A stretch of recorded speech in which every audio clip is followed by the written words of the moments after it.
In the year of 1919, and from the heart of Cairo, was beginning of the American University in Tahrir Square, and specifically around the historical Khairi Besha Palace. Walking from Tahrir into Muhammad Mahmud Street, you meet the main entrance to the main building, and you can't resist noticing the similar features on the elevation of the context with the elevation of the main building, making it fit perfectly within its place. For example, on the other side of the street, you can spot 3 decorated arches that can be easily spotted on the architecture of the main building with the same beauty and richness of the surrounding ornaments. As you go through the main gate, you're directly into the central space of the campus.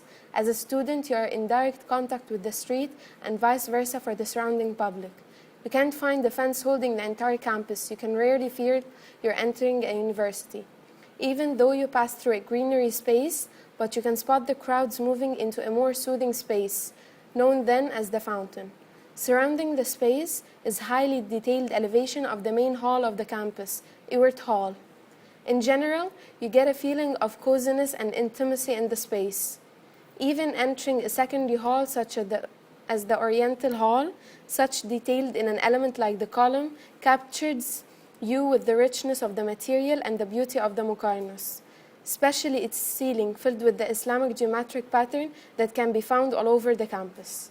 Under the need for expansion started the construction of the AUC new campus. In the fall of 2008, the AUC new campus opened its gates, and through the 90-axis road you enter into a way more gated community where the notion of a gate still puzzles any old student. But as you get inside, you can find one unified campus for all students. A shift of colors on the elevation with the shades of the beige, which matches the desert context using elements of the Islamic architecture with a way more modern finish. And through the gate into a wider space with rarely any crowd that pushes you to choose to follow the more linear and crowded path until you reach any significant open space, where you can spot the used elements of Islamic architecture with a measurable decrease in the level of detail.